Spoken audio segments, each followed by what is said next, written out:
अब क्या कहना है आपका? अरे बहुमत तो बोलो 25 का जाए, तो क्या 25 को पास कर दिया जाए? और अगर 25 को पास नहीं करेंगे वो तो बहुमत माने दरवाजे पर हाय हाय कर देंगे।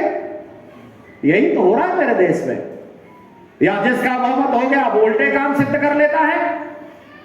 बहुमत जिसका हो गया वो गलत बातों का प्रचार कर देता है। अब देखो आपके सामने कितनी चुनौती है। अब आपको अपने बहुमत को या तो शीघ्रता से बढ़ा लेना होगा या फिर अपने सत्य सिद्धांतों को ठीक से प्रचार कर देना होगा। अरे आप कोई तो एक बात कर लो। और दुर्भाग्य है कि हम इनमें से कोई भी एक बात देश स्तर पर, विश्व स्तर की बात छोड़ो, हम अपने राष्ट्र स्तर पर भी हम ये बात करने के लिए कोई उद्यम नहीं कर रहे हैं। आप मेरी आंखों से देखो तो ऐसा लगेगा जैसे निकट भविष्य में आग लगने वाली है, पूरे देश में गृह युद्ध होने वाला है। और आप मेरे को, मैं जो बात आपको बता रहा हूं ये सामान्य नहीं है और मैं कोई व्यंग या कोई हल्की बात नहीं कर रहा हूं। मैं आपको, मुझे जैसा दिख रहा है वो मैं आपके सामने साफ साफ कह रहा हूं। तब आपके सामने चुनौती होगी कि शुभ कर्म क्या है। और उसमें भी एक समस्या है। यहां पर एक बार एक व्यक्ति ने कहा हमारी बकरी ने अंडा दिया है। जरा ध्यान से सुनना, हमारी बकरी ने अंडा दिया है। अच्छा आप बताओ सही कह रहा है कि गलत? गलत कह रहा है। और अभी आप ध्यान से सुनना, मैं आप कहोगे सही कह रहा है। यही फंडा समाज का, आप ही कहोगे अभी सही कह रहा है। देखो मैंने भी उससे कहा, मैंने भी उससे क्या बात करते हो, अरे मुर्गी ना अंडा देती है, बकरी कहां से अंडा देगी, कैसे देगी? तो पता क्या कहता है? तो कहता है सुनो वहां से, हमने अपनी मुर्गी का नाम ही बकरी रख लिया है। अब बताओ उसकी बकरी ने अंडा दिया कि नहीं? अरे बोलो, अभी तो मना कर रहे थे आप। अब इसे आप यहां लगाओ, मैं जहां ले जाना चाह रहा हूं। एक व्यक्ति ने जीव की हत्या कर दी, हमने कहा अरे क्या कर दिया, अरे तो पाप कर दिया, ये तो अशुभ कर्म है। तो बड़ी जोर से गरज के कहता है चुप, हमने इसी का नाम धर्म दे दिया है, हमने इसी का नाम धर्म दे दिया है, इसी का नाम शुभ कर्म दे दिया है हिम्मत तो विरोध करो। सारे लोग शांत हो गए और क्या कहने लगे, अरे हम तो साहब सबको मानते हैं। अच्छा गाय की रक्षा करने वाले को भी मानता है, गाय को काटने वाले को भी मानता है, तेरा कहां ठिकाना होगा? ये तो आज आपको अपने ऊपर गर्व करना चाहिए। यह केवल आर्य समाज में ताकत है सही को सही कहने की और गलत को गलत कहने की। अरे जीवों पर दया करना ही शुभ कर्म है, जीवों पर हत्या करना शुभ कर्म कभी भी होने वाला नहीं है। और यह बात केवल मुसलमानों के सामने नहीं कही जाएगी, जो जो जीवों की हत्या करता है बोलो सबके सामने कही जाएगी।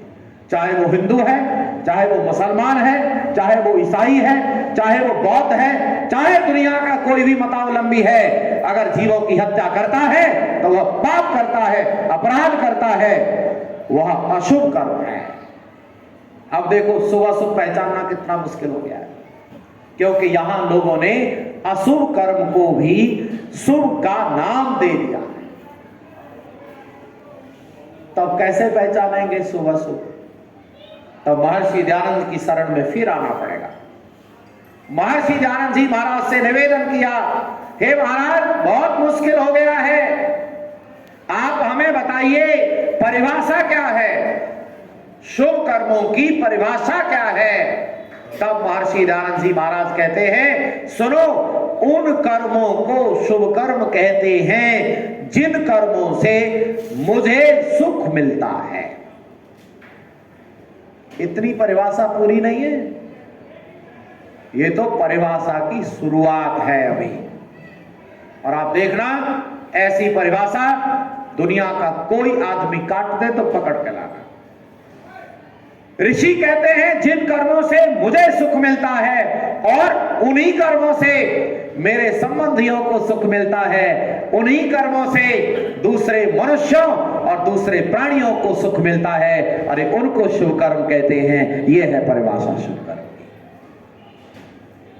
और जिन कर्मों से मेरी हानि होती हो, जिन कर्मों से मेरा पतन होता हो, मेरी हानि होती हो, उन्हीं कर्मों से मेरे संबंधियों को दुख प्राप्त होता हो, दूसरे मनुष्यों या दूसरे प्राणियों को दुख प्राप्त होता हो, अरे उन्हें अशुभ कर्म कहते हैं। उन्हें शुभ कर्म कह कैसे सकते हैं? इसीलिए प्राचीन आचार्यों की चर्चा रखते हुए ऋषि दयानंद कहते हैं ये शुभ कर्म है। वैसे तो मैंने आपको परिभाषा बता दी, आप उनका अध्ययन कीजिए और आप छांट लीजिए कौन कौन शुभ कर्म है। लेकिन लोगों ने असमर्थता व्यक्त की, नहीं साहब अब ऐसा करो, इस आधार पर नाम और बता दो हमें। तो नाम बताने का मैं प्रयास करता हूं। सबसे पहले मैं महाराज मनु को आपके सामने उद्धृत करता हूं। महाराज मनु से प्रार्थना की, हे महाराज जरा आप हमें बताएंगे शुभ कर्म और अशुभ कर्म क्या क्या है। तो उन्होंने कहा चलो, पहले उन्होंने शुभ कर्म बताए, लेकिन मैं आपको अशुभ कर्म से शुरू करता हूं। मनुस्मृति के 12वें अध्याय में उन्होंने 3 श्लोक लिखे और एक एक श्लोक में एक एक प्रकार से कर्म, एक एक साधन से किए जाने वाले कर्मों का वर्णन किया। हम 3 साधनों से कर्म करते हैं, बोलो जरा कितने, कौन कौन है वो? मन, वाणी और शरीर। जरा ध्यान देना, बोलो जरा, मन, वाणी और शरीर। मन से अशुभ कर्म क्या होता है, अब ये ध्यान से सुनो। पर द्रव्येषु अविध्यानम।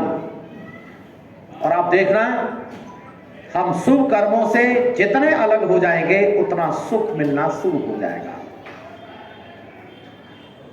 पर द्रव्येषु अविध्यानम मनसा अनिष्ट चित्तनम वितथ अभिनिवेशस्य त्रिविधम कर्म मानसम।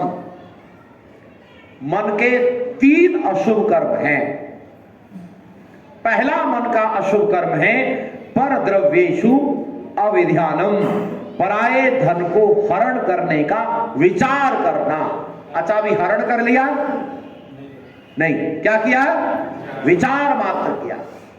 मैं उसका पैसा चुरा लूंगा, मैं रिश्वत ले लूंगा, मैं ऐसे ठगी कर लूंगा, मैं ऐसे सामान चुरा लूंगा।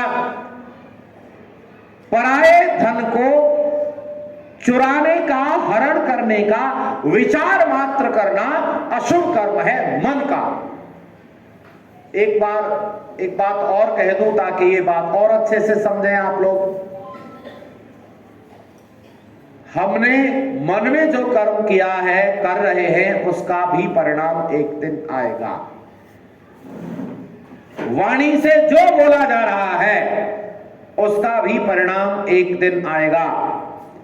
क्या आएगा ये हम आगे की बात करेंगे। और मेरी ये जो चर्चा रात्रिकालीन चल रही है, इसमें आपको एक तो ये समझ में आएगा मैं अपने भाग्य का स्वयं निर्माता हूं। मैं अपने भाग्य का, आप अपने भाग्य के स्वयं निर्माता हो। एक तो ये बात समझ में आएगी और एक दूसरी बात और समझ में आएगी, आपको 3 जन्म साफ साफ दिखाई देंगे। कितने? कौन कौन से? एक जो जा चुका है, एक जो चल रहा है और एक जो आने वाला है। आगे आने वाला जन्म भी साफ साफ दिखेगा आपको। इस बात को मन में लेकर बैठिए और आप देखने के लिए तैयार रहिए। हाँ, आज तो नहीं आएगा, इतना समय ही नहीं है कि आपको एक ही दिन में सारे दर्शन करा दिए जाए, लेकिन हाँ आपको अगला जन्म बिल्कुल साफ साफ दिखेगा और आप कहने लगेंगे। मैं चर्चा तभी विराम करूंगा।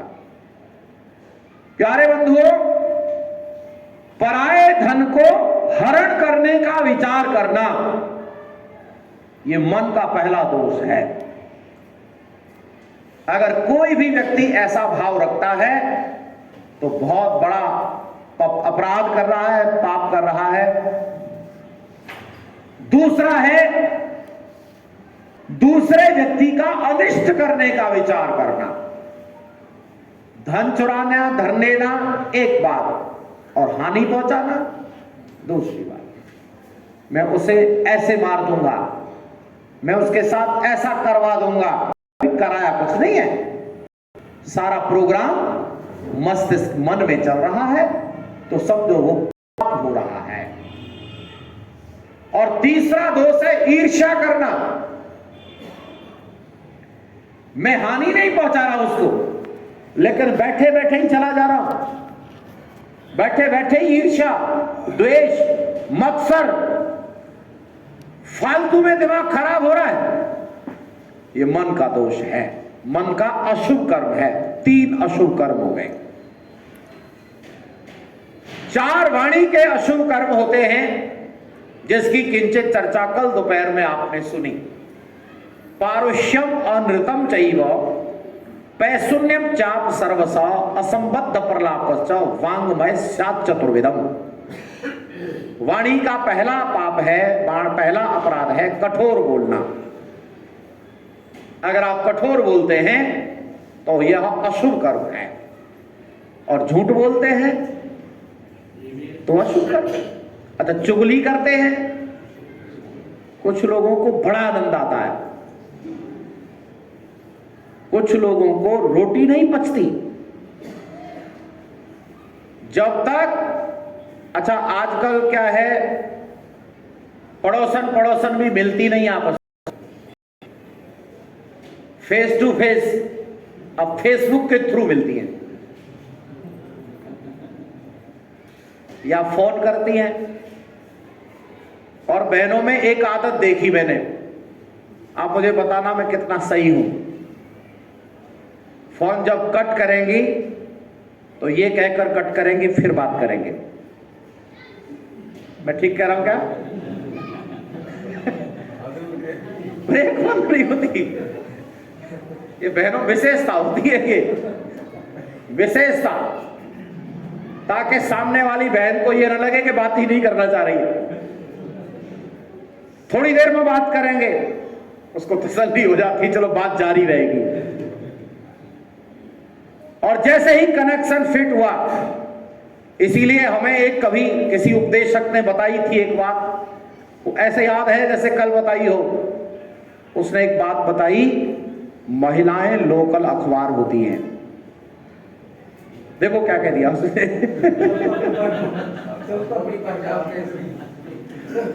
क्या बात कर रही?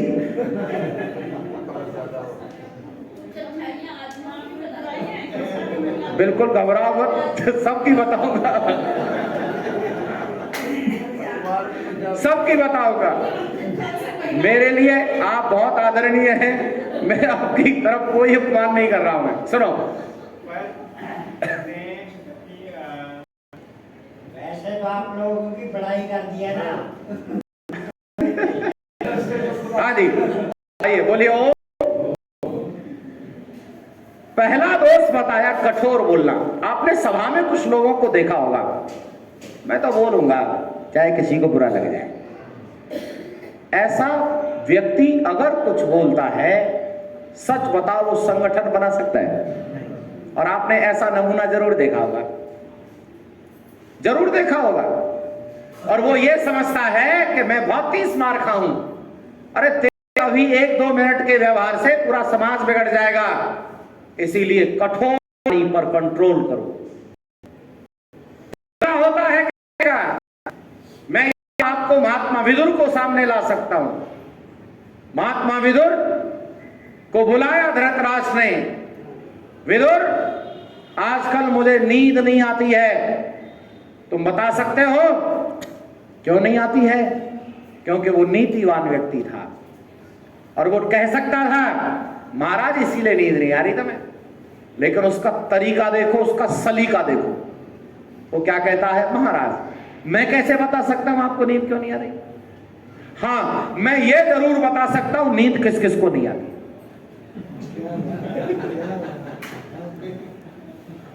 मैं ये जरूर बता सकता हूं नींद किस किस को नहीं आती है। अच्छा वही बताओ।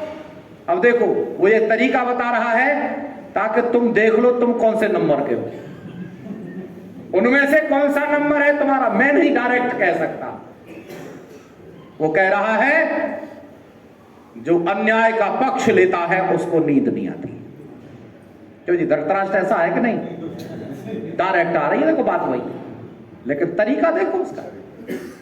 वो कह रहा है जो अन्याय का पक्ष लेता है उसको नींद नहीं आती, जो बलवान से बैर ठान लेता है उसको भी रात को नींद नहीं आती। ऐसे विकल्प देता सारे के सारे धृतराष्ट्र पर खरे उतरते हैं। पर पता है धृतराष्ट्र क्या कहता है? कभी कभी तो अच्छी लगने वाली बातें कर दिया कर, कभी कभी अच्छी लगने वाली। तो महात्मा विदुर कहते हैं महाराज मैं अच्छी बातें ही कर रहा हूं, आपके हितकारी बात कर रहा हूं, लेकिन हितकारी बातें सुनने वाले और कहने वाले लोग कम हुआ करते हैं। वक्ता श्रोता चतुर लोग। मैं हितकारी बात कर रहा हूं, आपके हित की बात कर रहा हूं, इसीलिए वाणी को हमेशा संभाल कर प्रयोग करो। परमात्मा ने भी कुछ ऐसा ही सिस्टम बनाया है वाणी का। शब्द है वाणी और ईकारांत हटा दो, वाण,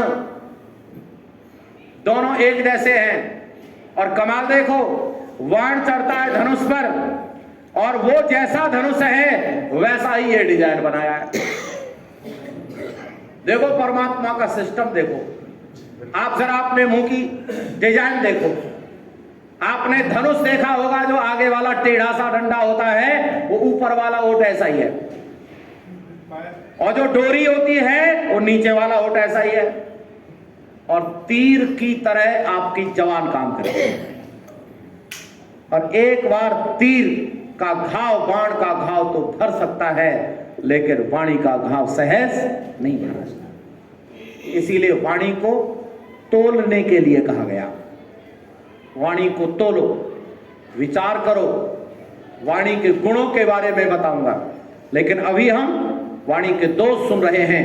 पहला है कठोर बोलना, दूसरा है झूठ बोलना। कुछ लोग ताजा झूठ बनाने वाले होते हैं, बिल्कुल फ्रेश। हमारे उपदेशक जी कार्यक्रम गांव में दे रहे थे।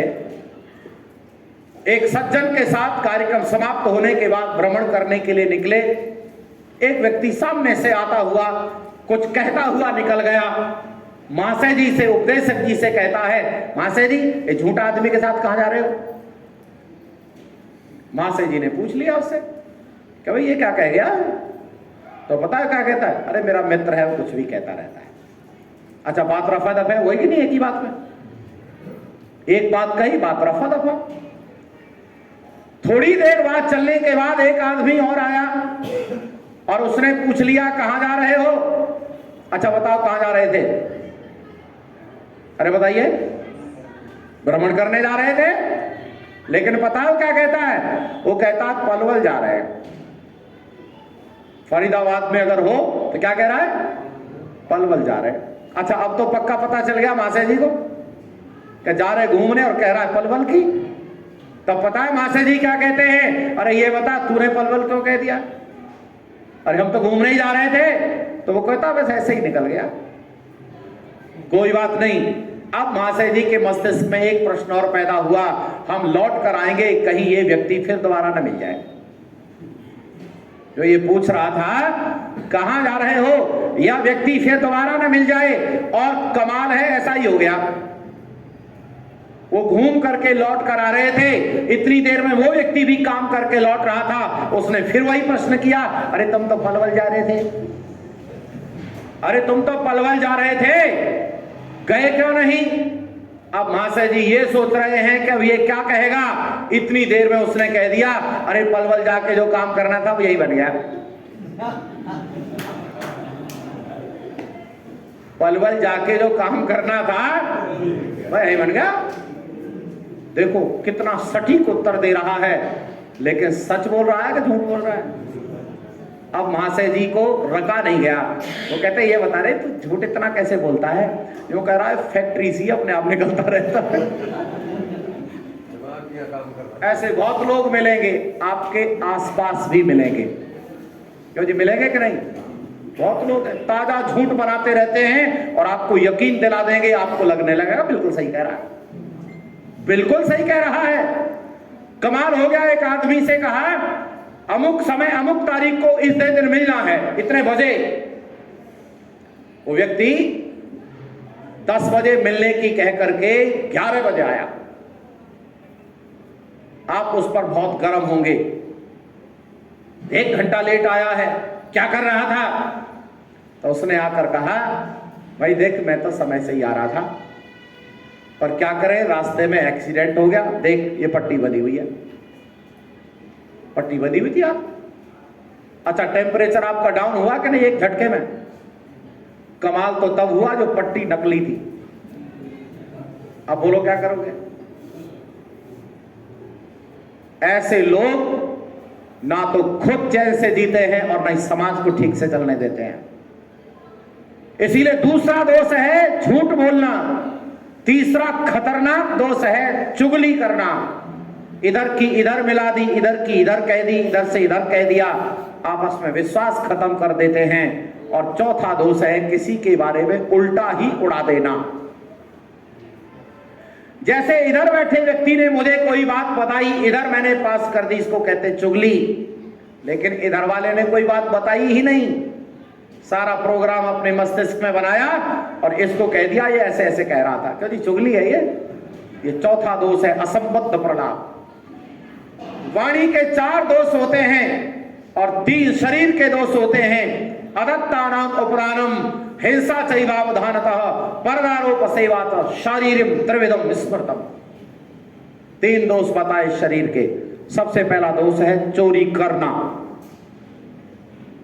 चोरी का विचार करना मन का दोष और चोरी करना शरीर का दोष।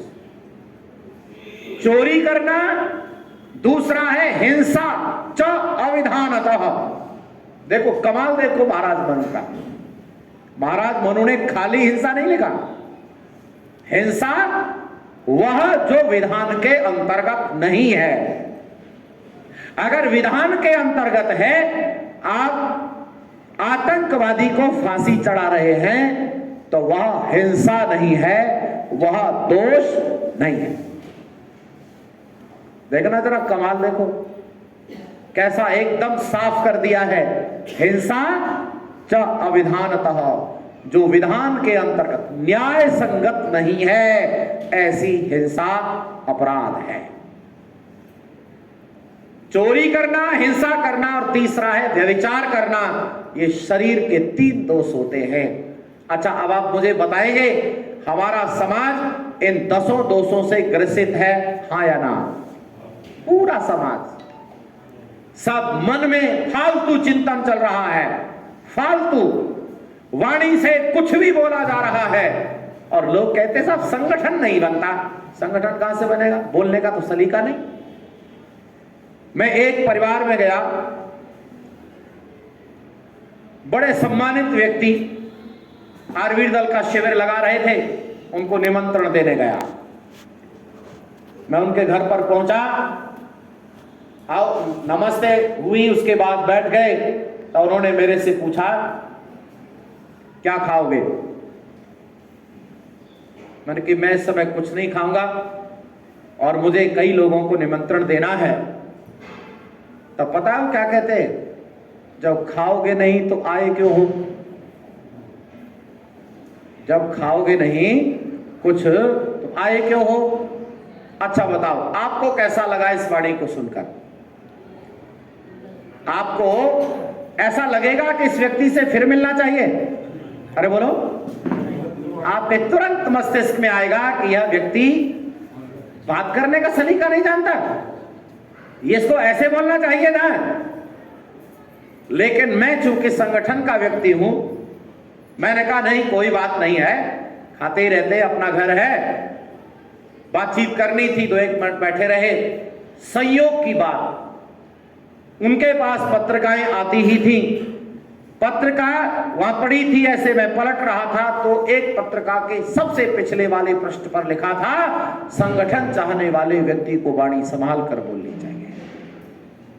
वहीं पर उनकी टेबल पर पड़ी हुई पत्रिका में एक पत्रिका के पिछले पृष्ठ पर लिखा था, संगठन चाहने वाले व्यक्ति को वाणी संभाल कर बोलनी चाहिए।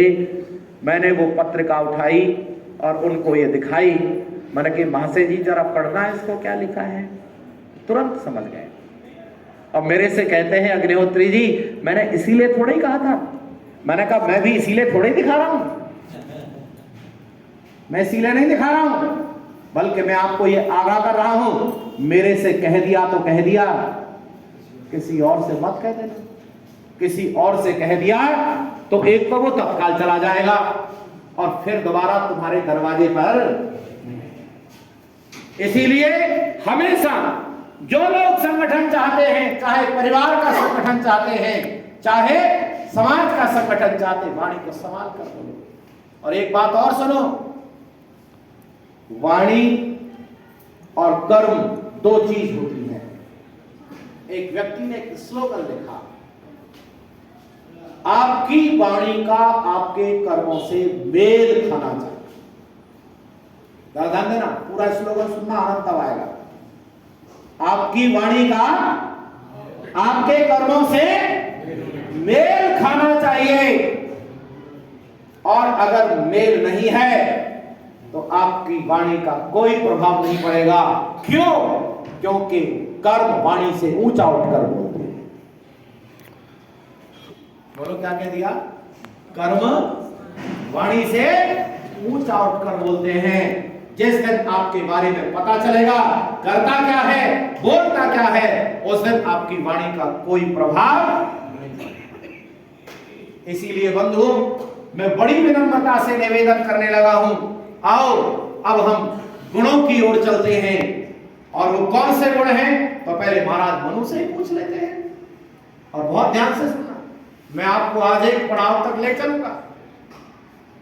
महाराज मनु ने शुभ कर्मों को धर्म के 10 लक्षण कह करके कहा। धृति, क्षमा, दमो, अस्तेयम।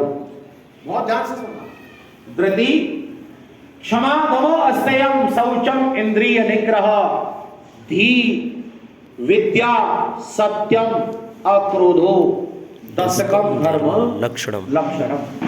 उन्होंने 10 बताए। और आपको शायद इतिहास का वो पन्ना याद हो, महाराज मनु जब काशी, महर्षि दयानंद जब काशी में शास्त्रार्थ कर रहे थे तो वहां पर पूछ लिया था कि तुम्हें सब शास्त्र कंठस्थ है? तो सामने वाले ने कहा था, विशुद्धानंद ने, हाँ सब कंठस्थ है। अच्छा बताओ धर्म के लक्षण। बाबा की बोलती बात, धर्म के लक्षण नहीं बता पाया। एक पीछे से बाल शास्त्री करके खड़ा होकर आया, मैं बताऊं महाराज, माने कि तू धर्म के नहीं, तू अधर्म के बता दे। वो धर्म के नहीं बता पाया और वो अधर्म के नहीं बता पाया। महर्षि दयानंद जी महाराज जब पूना में व्याख्यान कर रहे थे तो सुनो एक बड़ी रोचक बात। महर्षि दयानंद जी महाराज वहां धर्म के 11 लक्षण बताते हैं। 10 ये और एक अहिंसा और जोड़ दिया इसमें। अहिंसा परमो धर्म, ये भी महाराज मनु का ही है, लेकिन इन सबको कलेक्ट करके एक जगह कह दिया। धैर्य को धारण करने से लेकर धृति, क्षमा, दम, मन का संयम, अस्तेय माने चोरी न करना, धृति, क्षमा, दमो, अस्तेयम, शौचम पवित्रता, धी बुद्धि, विद्या, सत्य और क्रोध न करना, और अहिंसा, ये 11 लक्षण है धर्म के। यह शुभ कर्म है। इनको जो व्यक्ति जितना धारण कर लेगा उतना उसे सुख प्राप्त होगा। यही नहीं रुकेंगे हम, आज आपको और लंबी यात्रा कराएंगे। आप पहले यह बताइए शुभ कर्म किसे कहते हैं? जिससे सबको सुख मिले। जोर से बोलो, क्या है? जिससे सबको सुख मिले। अब आइए जरा यही बात महर्षि पतंजलि से पूछते हैं, महाराज हमें सुख कैसे मिलेगा, हमारा कल्याण कैसे होगा? तो वो कहते हैं योग साधना से। योग साधना क्या है? तो कहते यम नियम आसन प्राणायाम प्रत्याहार धारणा ध्यान समाधि। इसमें पहले दो अक्षर सुनो, पहले दो शब्द सुनो, क्या? यम और नियम। ये क्या है? अहिंसा। ध्यान से सुनना, अहिंसा, सत्य, अस्तेय, ब्रह्मचर्य, अपरिग्रह, शौच, संतोष, तप, स्वाध्याय, ईश्वर प्रणिधान। अच्छा, ये जो 10 बातें ऋषि पतंजलि ने योग दर्शन में लिखी हैं, ये धर्म के ही लक्षण है, कुछ और है? जी। यहां ब्लैक बोर्ड नहीं है। यहां ब्लैक बोर्ड होता तो धर्म के लक्षण भी एक तरफ लिखे होते। ये लिखा रखे। वाह, बहुत बढ़िया। और इधर योग के अंग लिखे हुए हैं। बहुत बढ़िया। आप जरा गौर से देखिए, यम और नियम में वही बातें हैं जो धर्म के लक्षणों में है।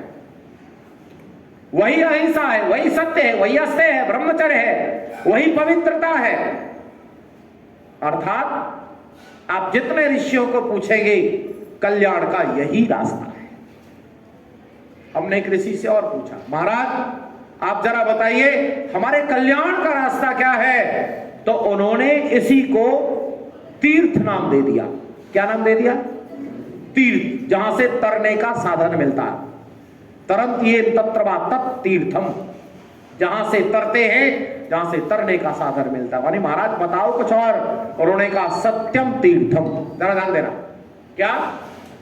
सत्यम तीर्थम, क्षमा तीर्थम, तीर्थम इंद्रिय निग्रह, सर्वभूत दया तीर्थ, तीर्थम मार्जमेव च, ब्रह्मचर्य परम तीर्थम, प्रीतीर्थम च प्रियवादिता। अच्छा, वही बात है, कुछ और है?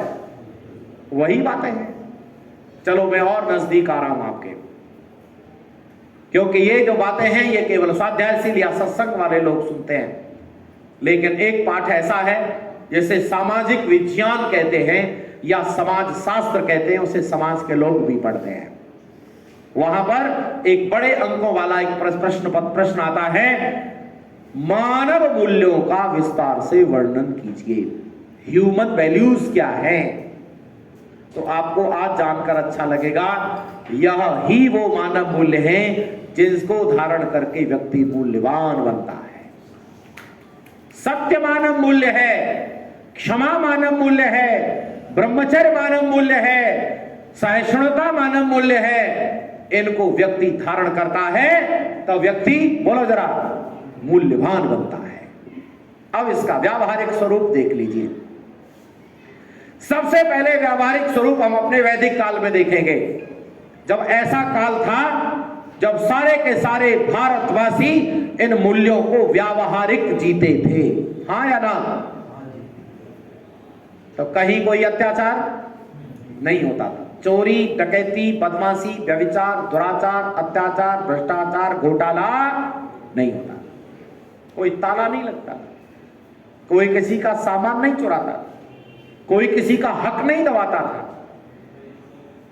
यह क्रम टूट गया, और यह क्रम टूटा महाभारत काल से 1000 वर्ष पहले से। कब से? महाभारत काल से 1000 वर्ष पहले से। तभी तो महाभारत में अनियमितता आ गई, बेईमानी आ गई, राज्य देने को नहीं है, सुई की नोक के बराबर देने को तैयार नहीं है। कितना विषमता आ गई है, मानव मूल्यों से गिर गया है मनुष्य। और आप देखो, इतने लंबे समय से टूटी हुई कड़ी को महर्षि दयानंद जी महाराज ने खुद अपने जीवन में धर्म के लक्षणों को धारण करके फिर से जोड़ दिया कि जिया ऐसे जाता है, ऐसे जिया जाता है। और मैं एक बात कह सकता हूं, महर्षि दयानंद जी महाराज के जीवन को देख करके ऐसा लगता है जैसे धर्म के सारे लक्षणों ने इकट्ठे होकर के जन्म इकट्ठा ले लिया हो, ऐसा लगता है। आप देखो तो सही, कौन से जीव, कौन से गुण को आप जानना चाहते हैं? आप अहिंसा वाले गुण को देखना चाहते हैं? देखो ऋषि दयानंद के जीवन में ऐसा लगेगा कि अहिंसा की पराकाष्ठा ऋषि दयानंद का जीवन है। जो किसी के साथ अगर कोई कोतवाल ऋषि दयानंद को पान में जहर खिलाने वाले को कोतवाल पकड़ कर लाता है तो बताओ प्रसन्न होते हैं कि नाराज होते हैं? प्रसन्न होते हैं। नाराज होते हैं कोतवाल पर और कहते हैं मैं यहां बंधन से छुड़ाने आया हूं, अरे किसी को बंधन में डालने कमाल। कोतवाल तो इस बात पे खुश हो रहा है कि स्वामी जी खुश हो जाएंगे, मैं इसको पकड़ के लाया हूं, मैं दंड दूंगा इसे, लेकिन स्वामी जी कोतवाल पर नाराज हो रहे हैं कि इसको छोड़ दो। और सबसे बड़ी अहिंसा का उदाहरण तो उस दिन मिलता है जब स्वामी जी को यह पता चल गया कि इसने 500 रुपए के लालच में मुझे जहर दे दिया है। तो स्वामी जी उससे कहते हैं एक काम कर, पैसे मिले कि नहीं? अरे पैसे मिले कि नहीं मिले? वो कहता है नहीं महाराज, ये ले पैसे और भाग जा यहां से, क्योंकि इन अनुयायियों को पता चलेगा तो तुझे जान से मार देंगे। अपने मृत्यु का कारण बनने वाले व्यक्ति को स्वामी जी महाराज नेपाल भगा देते हैं। अच्छा, इससे बड़ा अहिंसा का और आपको क्या उदाहरण मिलेगा? दया का क्या उदाहरण मिलेगा? क्षमा का क्या उदाहरण मिलेगा? और चोरी का तो ऐसा उदाहरण मिलता है जिसे सुनकर के बार बार हृदय द्रवित होने लगता है। महर्षि दयानंद जी महाराज 3 दिन से भूखे हैं, 3 दिन से कुछ नहीं खाया। एक किसान के खेत के पास से गुजर रहे हैं, देखा तो किसान के खेत में बैंगन बहुत अच्छे लगे, बैंगन बहुत बढ़िया है। किसान के आने का इंतजार कर रहे हैं स्वामी जी। किसान के आने का इंतजार करते किसान आता है और किसान से कहते हैं, रे किसान तेरी इजाजत हो तो तेरे खेत में से 2 बैंगन तोड़कर खा लो। ओहो, किसान क्या कहता है? किसान क्या कहता है? क्या कहते हैं महाराज? अरे सब खेत आप ही के हैं, आप तोड़ के खा लेते। तब ऋषि कहते रहे कैसे तोड़ के खा लेता? अरे बिना पूछे किसी की वस्तु को हाथ लगाना भी चोरी होता है, ये बता कैसे खा लेता? ऋषि दयानंद का जीवन देखो आप, सारे के सारे धर्म के लक्षणों को देखेंगे आप, एक एक ऐसे कूट कूट करके भर दिया है जैसे मानव धर्म का अवतार जन्म लिया है। हम अवतारवाद को नहीं मानते, लेकिन लक्षणों के आधार पर हम ऐसी उपमा अलंकार में बात कर रहे हैं। ऋषि दयानंद का एक एक बिंदु देखिए। अहिंसा, सत्य को देखो। सत्य क्या है? सत्य सत्य यह है, ऋषि दयानंद डंके की चोट प्रचार कर रहे हैं। कोतवाल नाराज हो गया, कलेक्टर नाराज हो गया, आर्य समाजियों से कहा अपने पंडित जी को समझा देना, जरा नरमाई से काम ले। डरते डरते लोगों ने स्वामी जी के सामने जाकर कहा कि ऐसे ऐसे कह रहे हैं लोग। स्वामी जी ने कहा ठीक है। अगले दिन व्याख्यान फिर शुरू हुआ। स्वामी जी व्याख्यान कर रहे थे आत्मा की अमरता। आत्मा की अमरता का व्याख्यान करते करते कहते हैं, सुनो, लोग ये कहते हैं सत्य का प्रचार मत करो, कलेक्टर नाराज हो जाएगा, कमिश्नर हानि पहुंचाएगा। अरे सुनो, कलेक्टर नाराज हो चाहे कमिश्नर नाराज हो, अरे जब तक आत्मा को मारने वाला कोई भी उपस्थित नहीं होता तब तक दयानंद सत्य का ही प्रचार करेगा। और सुनो, मेरी उंगलियों को मोमबत्ती की तरह भी कोई जला दे तो भी दयानंद सत्य कहने से कभी पीछे नहीं हट सकता। यह है सत्य का। ऋषि दयानंद को कितने प्रलोभन दिए गए, चाहे वो राणा की लाखों रुपए की गद्दी क्यों न हो। राणा कहता है कि महाराज एक ही काम तो बंद करना है, मूर्ति पूजा का खंडन बंद करो, कुछ नहीं करना, लाखों रुपए की गद्दी, आनंद लो। ऋषि दयानंद सत्य के प्रति कितने समर्पित है। वो कहते रहे तेरी बात मानो कि परमात्मा की बात मानो। अरे तेरा राज्य इतना है, मुट्ठी बंद करके दौड़ू तो भाग कर पार कर सकता हूं, लेकिन परमात्मा के राज्य से जिंदगी भर भागता रहूं तो भी पार नहीं कर सकता, उसका राज्य इतना बड़ा है। राणा कहता है देख लो महाराज, इतना बड़ा धन देने वाला नहीं मिलेगा। ऋषि दयानंद कहते राजन तुम ठीक कहते हो, इतना बड़ा धन देने वाला नहीं मिलेगा, लेकिन इतने धन को ठोकर मारने वाला भी तुझे नहीं मिलेगा। ये भी तू अपने दिमाग में रख। समय हो चुका है, इसके आगे की चर्चा कल सुनेंगे। आप सभी ने धैर्य से सुना और आशा करता हूं थोड़ा चिंतन करो और आओ आर्य समाज के स्तर को समझने का प्रयास करो। आप सभी का बहुत बहुत धन्यवाद। इति